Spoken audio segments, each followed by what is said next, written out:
加強對接15規劃，加強對接15規劃，降低資助房屋訂金，降低資助房屋訂金，放寬強積金置業用途，放寬強積金置業用途，提高大單位比例，提高大單位比例，改善商戶經營環境，改善商戶經營環境，推出舒緩民生措施，推出舒緩民生措施，支持推動長者住屋。支持推動長者住屋。公屋聯會咧，其實每一年我哋喺呢個嘅新春嘅時間咧，都嚟到政府總部嘅門外咧，都希望就住財政預算案都表達一啲嘅意見嘅。咁今年咧，我哋都就住預算案當中，頭先文總都講咗，我哋有大概8點嘅建議啦，都係涉及到一啲嘅資助房屋計劃當中一啲嘅尤其是可能一啲資源方面嘅措施咧，陣間都可以展開去講一講。咁希望嚟緊喺即係月底啦，財政預算案公布嘅時候咧，都能夠去提出我哋嘅民間嘅聲音嘅意見嘅，希望進一步喺我哋嘅財政方面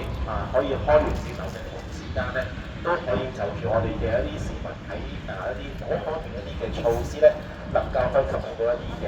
即係真知灼見嘅。頭先文生講到一啲關於係喺國家發展方面咧15嘅規劃。都係相當之重要嘅。今年就係開幕之年，更加喺特首之前都公布咗，就話都嚟緊都會就住有個5年嘅規劃，我哋係非常之支持呢一個嘅舉措。希望咧就住我哋喺香港整體嘅未來發展咧，能夠可以有個嘅全面嘅佈局。我呢度簡單講一講一啲意見之後，大家都可以俾一啲嘅去再補充翻啲意見。另一方面咧，可能特別係關心到我哋喺呢個嘅長者方面嘅住屋問題。特別都留意到最近喺立法會方面都有啲討論喺啲長者嘅住屋方面。嚟緊我哋喺香港嘅長者人口咧都係開始老齡化，咁我哋希望都係去未雨綢繆。特別係都留意到咧，除咗喺政府角度方面啦，其實喺民間嘅喺房協方面咧，都推動咗一啲嘅長者安居樂嘅住屋計劃。我哋覺得呢個咧都係非常之好嘅一個嘅方向。我哋更加希望咧，政府喺個居家安老，特別係一啲嘅智慧屋邨方面一啲嘅配備咧，能夠更加多啲去投入資源。我哋好多嘅前線嘅一啲嘅委員同埋區議員咧，都係服務喺我哋嘅區域，都見到咧啲長者喺屋企裏面居住咧，都有好多嘅需要，希望可以幫到手。特別可能喺一啲即係頭先講居家安老啊，啲喺啲嘅設備上面咧，可以提升同埋增加呢啲嘅設施嘅。特別都留意到咧，喺我哋未來嘅發展嗰個北部都會區咧，我哋都希望可以喺呢個長者住屋方面，特別可能土地嘅支援上面咧，可以撥出多啲嘅土地，無論喺公營同埋私營方面咧，都可以增加多啲住屋嘅選擇，俾長者可以有個安居之所。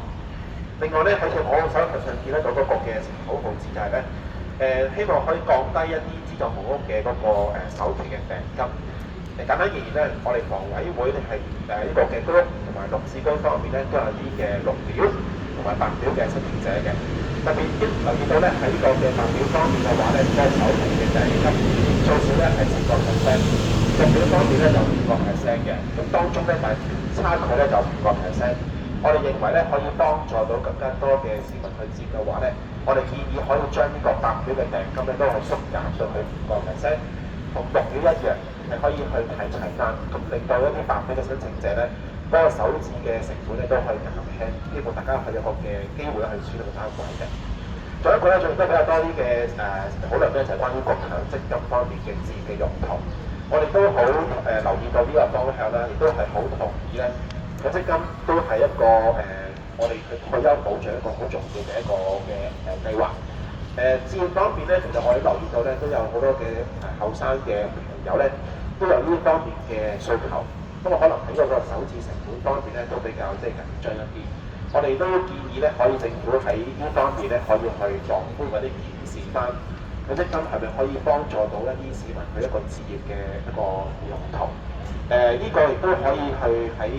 退休方面咧，其實物業方面咧，除咗係自住方面嘅話咧，都可以透過唔同嘅方式，將來咧都可以有個嘅即係退休嘅保障。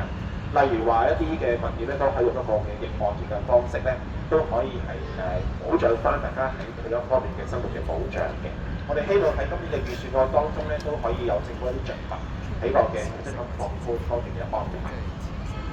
仲有咧就係、我哋都留意到咧，呢資助房屋方面嘅單位啦。過去政府都係封咗底，就最少係280尺。不過留意到咧，喺新一期嘅居屋同埋綠置居嘅單位裏邊咧，戶型嘅比例上面都係仍然咧以一房為多。不過對於兩房一啲家庭嘅供應咧，就相對係個比例係少啲嘅。我哋都期望咧聽到好多嘅居民嘅聲音，希望咧買個單位可以買得大一啲。我哋希望喺日後一啲嘅資助房屋計劃當中咧，嗰個嘅戶型嘅比例可以喺兩房係佔，甚至乎可能三房咧就佔多啲。甚至乎咧，希望係建議喺嗰個項目當中嘅一半嘅以上嘅比例咧，都係啲兩房甚至三房嘅單位，俾到一啲家庭咧能夠可以買到個單位咧，改善個居住環境嘅。最後方面咧，我哋都留意到一啲嘅營商方面嘅環境都係比較困難啦。目前嚟講，譬如一啲房委會轄下啲商鋪啦，經營都係比較困難，特別可能而家一啲消費模式都轉變咗，北上消費啊，或者可能喺夜間比較少出門口呢啲，都係我哋留意到呢個狀況。我哋都希望喺一啲嘅喺刺激經濟方面啦，譬如話喺商戶方面，可唔可以派發一啲譬如消費券啊，甚至乎最近一啲討論係咪夜間嘅消費券等等咧，都希望可以刺激翻一啲市民喺一啲消費方面嘅慾增加多啲。留港消費都好重要嘅。希望可以喺呢方面咧多啲去諗一諗一啲嘅即係刺激嘅措施。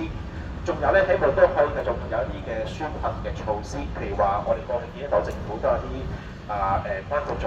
差餉嘅寬免啦，同埋一啲嘅稅項嘅寬免，譬如薪俸稅或者稅務寬免咧，我哋希望仍然喺今年嘅預算案裏邊咧，都可以繼續去保持相關一啲嘅措施嘅。咁我哋咧就提出咗相關一啲嘅建議，